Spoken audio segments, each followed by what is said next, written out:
বিসমিল্লাহির রহমানির রহিম। আসসালামু আলাইকুম। হ্যালো গাইস, সবাই কেমন আছেন? আশা করছি সবাই ভালো আছেন। অবশ্যই ভালো থাকবেন, কারণ রমজান চলতেছে। যাই হোক, আজ রমজানের নতুন একটি রেসিপি নিয়ে আসলাম, হালিমের রেসিপি। এই রেসিপিটা এত টেস্টি হয়, আমি যেভাবে রান্না করবো শুধু এভাবে করবেন। আমি প্রথমে নিয়ে নিয়েছি 3 কাপ আমি হালিম মিক্স। এই মিক্সটা ঘরেই তৈরি করেছি, সেই ভিডিওটা অবশ্যই শেয়ার করব আমার কাজের ব্যস্ততার জন্য। আর যেহেতু দোকানের রান্নাটা আমি নিজেই করি, তার জন্য সময় করে এসব করতে পারছি না গাইস, অবশ্যই দেখাবো। যাই হোক, আমি 3 কাপ নিয়েছি হালিম মিক্স।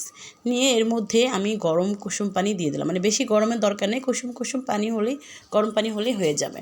পানিটা দিয়ে আমি আধা ঘন্টার মতো এটাকে ভিজিয়ে রাখবো। আপনারা চাইলে কিন্তু এই হালিম মিক্সটাও দোকান থেকে কিনে রান্না করতে পারেন, কোনো প্রবলেম নেই। আমি এটা আপনাদের দেখানোর জন্য আর কি নিয়ে এসেছি। আমি ঘরেই তো তৈরি করে নিয়েছি আমার হালিম মিক্সটা। যাই হোক, আমি চুলাতে বড় একটা পাতিলা বসিয়ে দিয়েছি, আর সেখানে দিয়ে দিচ্ছি আধা কাপের মতো পেঁয়াজ কুচি। পেঁয়াজটা ভালো করে একটু লাল লাল করে একটু ভেজে নেব, বেশি আবার লাল লাল করতে যাব না। যাই হোক, নাড়াচাড়া করে এখন আমি বাকি মশলাগুলো এখানে অ্যাড করব। এইভাবে যদি রান্না করেন, বললাম তো একদম 5 স্টার হোটেল আপনার কাছে ফিল হয়ে যাবে, এত টেস্টি হয় এই হালিমটা।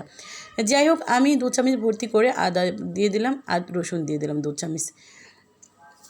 দিয়ে মশলাটাকে একটু নাড়াচাড়া করে তারপরের মধ্যে দিয়ে দিলাম আমি হলুদের গুঁড়া 1.5 চা চামচ, দিয়ে দিলাম মরিচের গুঁড়া 3 চামচ। এখন দিয়ে দিলাম 1 চামচ ভর্তি করে জিরা গুঁড়া, ভাজা জিরার গুঁড়া। তারপর দিয়ে দিলাম 1 চামচ ধনিয়ার গুঁড়া। এরপরে দিয়ে দিলাম হালিমের মশলা 2 চামচ ভর্তি করে। দিয়ে মশলাটাকে ভালো করে পানি দিয়ে একটু কষিয়ে নেব। এখন পরিমাণ মতো লবণ দিয়ে দেব। লবণটা যার যার মতো টেস্ট করে দিয়ে নেবেন। এখন আমি হালিমের যে মাংসগুলো আছে সেগুলো এর মধ্যে ঢেলে দিলাম, দিয়ে পানি দিয়ে ভালো করে কিছুক্ষণ কষিয়ে নেব। ভালো করে কষিয়ে তারপরে হালিমের মিক্সটা এখানে আমি ঢেলে দেব। ভালো করে কষানো শেষ। এখন আমি হালিমের মিক্সটা, যেটা আমি পানিতে ভিজিয়ে রেখেছিলাম কুসুম কুসুম গরম পানির মধ্যে, সেটা এখন এর মধ্যে ঢেলে দিলাম।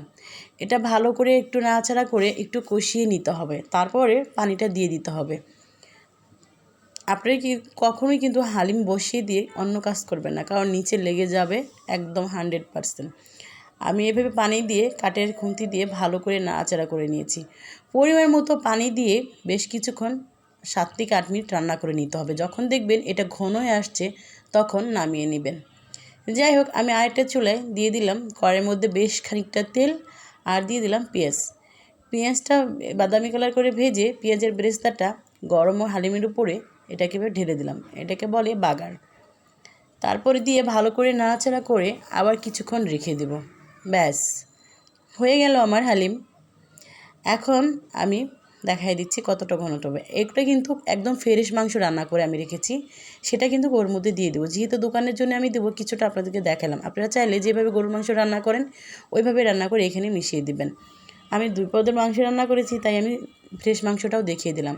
তারপরে মাংসটা দিয়ে লেবু রস দিয়ে এর মধ্যে ধনিয়া পাতা দিয়ে উপরে পেঁয়াজের বেরেস্তা দিয়ে বাস পরিবেশন করে নিলাম। ভালো লাগলে অবশ্যই লাইক কমেন্ট শেয়ার করে পাশে থাকবেন।